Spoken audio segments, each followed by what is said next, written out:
Mr. Speaker, I am proud to rise today in support of my bill, H.R. 2793, the Encouraging Public Offerings Act. This bipartisan piece of legislation would encourage more companies to go public and expand provisions of the Jobs Act by codifying an existing SEC rule. The SEC rule that this bill codifies allows for all companies to test the waters by communicating directly with certain potential investors before filing for an IPO. Although small companies are known to drive technological innovation and job creation, they frequently face obstacles in obtaining funding in the capital markets.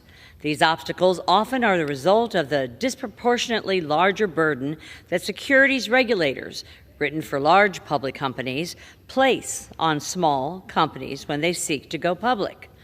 Title I of the Jobs Act established a new category of issuers known as Emerging Growth Companies, or EGCs.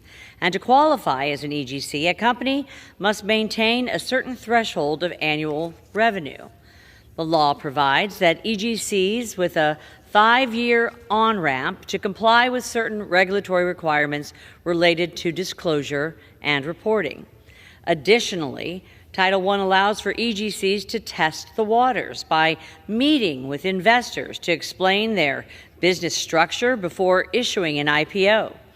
Biotech companies, especially in the 2nd District of Missouri, in particular, they have been vocal about the benefits that testing the waters provides. These meetings allow for additional time to explain to investors the complicated technologies and regulatory pathways and complex product offerings of the company to encourage greater participation in the IPO. While the Jobs Act has made it easier for small companies to go public, the Jobs Act alone has not been enough to entirely overcome the capital formation obstacles that many companies face as they attempt to go public. The Encouraging Public Offerings Act ensures that all companies, rather than just emerging growth companies, are allowed to test the waters. This bill will make listing on exchanges more attractive, strengthening our financial markets and providing Main Street investors with more opportunities to grow their nest eggs. Mr. Speaker, this process may sound complicated, but is actually quite simple. Startup companies are oftentimes doing innovative and complex activities.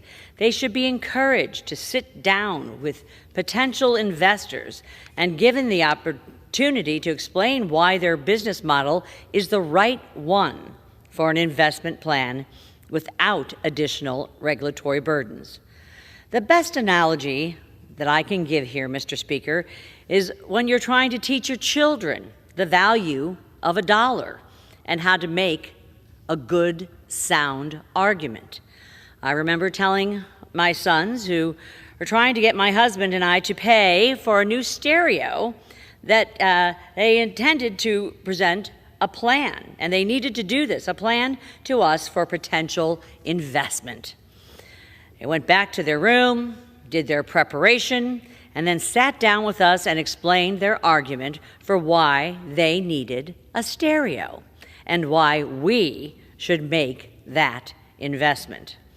Mr. Speaker, startup companies need that same opportunity to pitch their product to potential investors, and we need to incentivize startups to grow and expand, creating jobs for American workers and strengthening our economy. And while we don't always fund the stereo purchases, we need to give them that chance. I want to thank my good friend from New York, Mr. Meeks, for his long-standing support of this legislation and urge all my colleagues to support this bill.